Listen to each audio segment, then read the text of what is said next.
Hi everyone. For today toys review, we'll be looking at the Marvel Legends. I forgot which Build-A-Figure wave this was. I think this was an X-Men, Build-A-Figure, but this was the first Nightcrawler mold that Hasbro had released, recently, using the most updated body.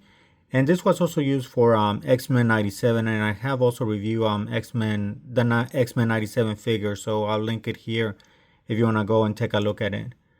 But yeah, this mold for Nightcrawler was first used here, and as you can tell, he's pretty much using like the first what they call the Pixar Spidey mold, the slim mold, which is not too bad for this type of figures, but I think the range of motion is outdated. Like you're not able to get a high crotch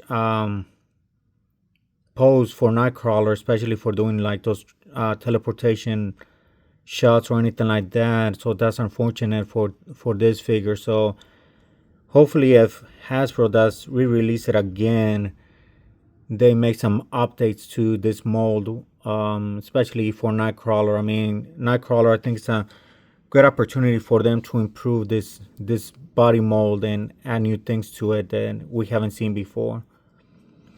And he does have, sculpted shoulder pads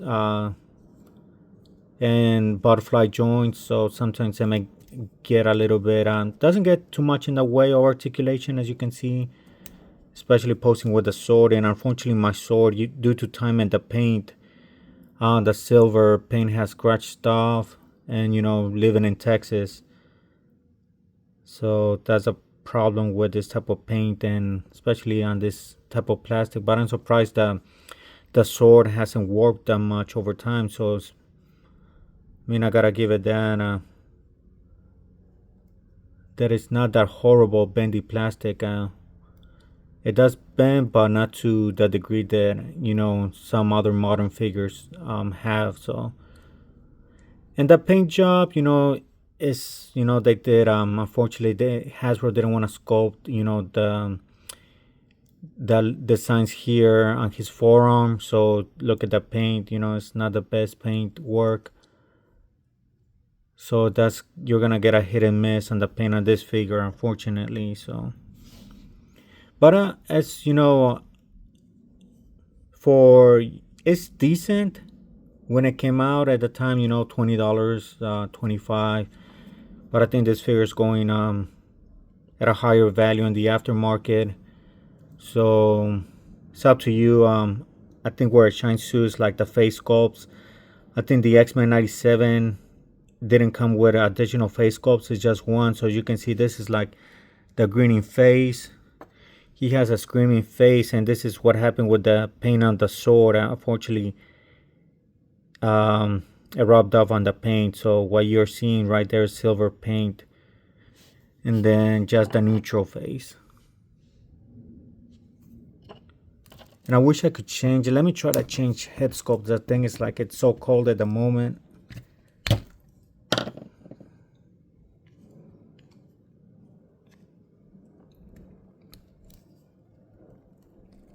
There we go. So as you can see, the serious face, neutral face. So that's one of the things too, where I think most people prefer to hunt down this figure versus the X-Men 97. I think they prefer this look. And then, you're able to switch off the hand. Just the other open palm hand.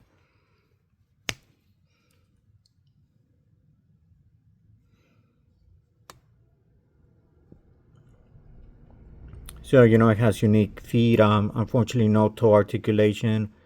Just a standard ankle articulation that the figures have. Not the best. Sometimes it gets stuck when you're trying to move it here. So,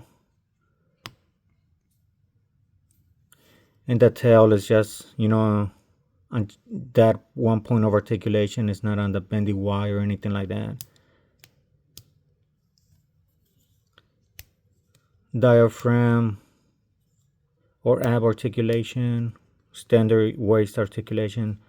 So yeah, the articulation is pretty standard on this figure. Nothing new. It's just, they try to make the sculpt as unique as possible, and I think whoever sculpted that faces did a really great job on this figure. So yeah, I do recommend, if you're finishing up your X-Men collection, especially like your 1980s or 90s X-Men. Yeah, I know why people track this figure down, but honestly, I have a figure that Hasbro's gonna reissue this figure again. So if you wanna wait, hopefully, if you wait, maybe Hasbro does, release an updated body mold, and that'll be great because I think this figure does need it. So let me know, what's your thoughts on this figure. Do you have it? Are you looking for it?